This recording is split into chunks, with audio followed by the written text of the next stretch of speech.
I'm Rhonda, and welcome to Mental Moments, where small changes have lasting ripples.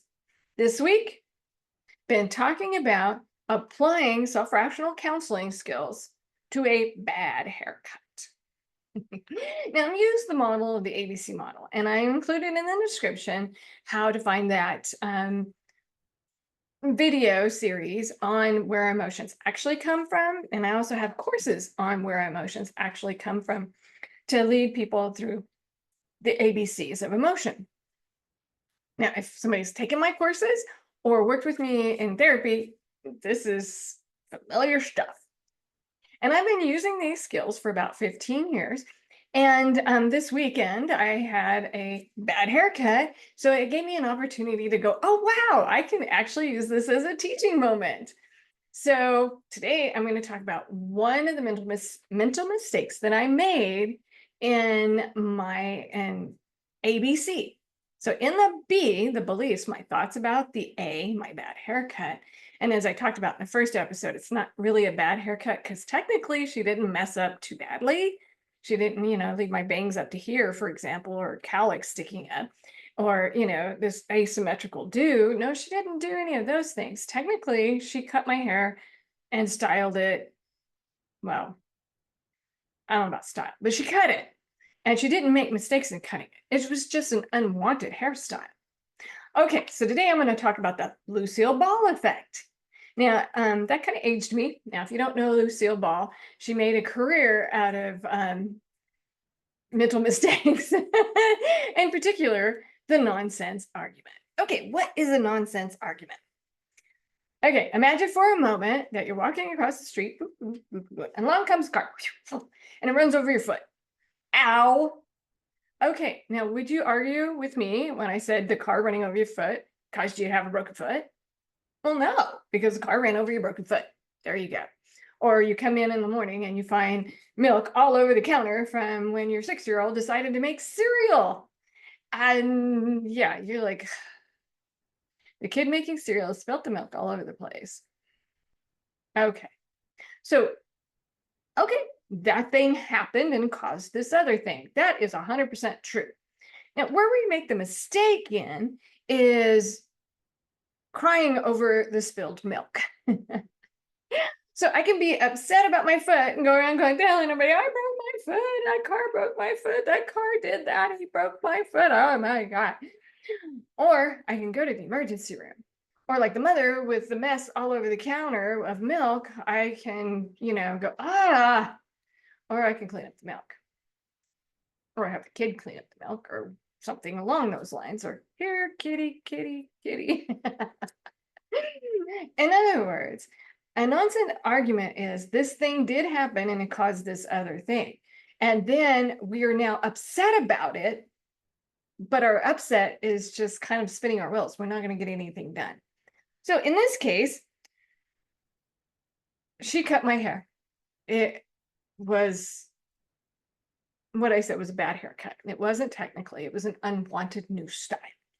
So now I have this unwanted new style. And she ruined my hair and she did all these things. And, okay, I did get a haircut I didn't want. It was far shorter.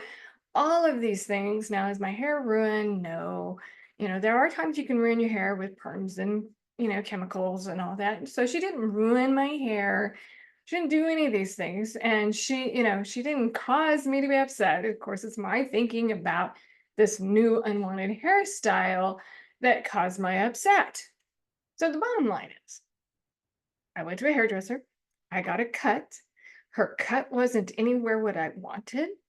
And now I'm left with a haircut I didn't want. Now I can cry about that. And I did all, Saturday afternoon and most part of the day on Sunday.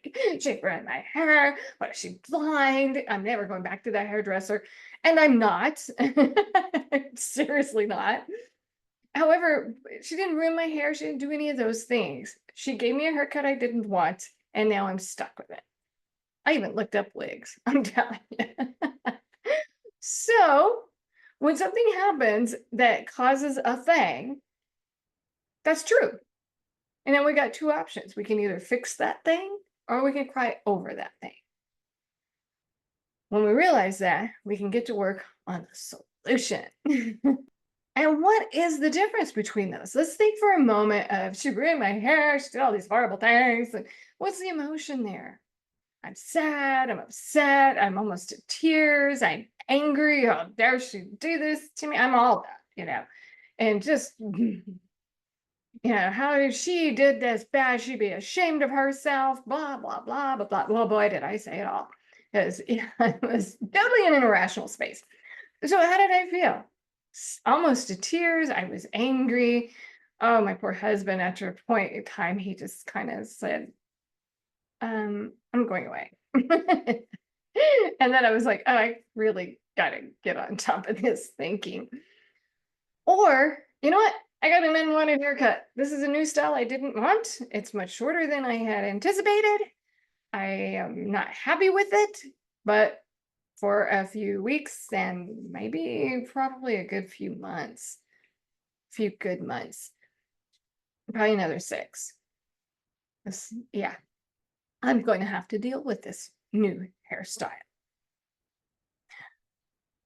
What's the emotion there? I'm certainly not going, woo, click at my heels going, yippee, I got a new haircut.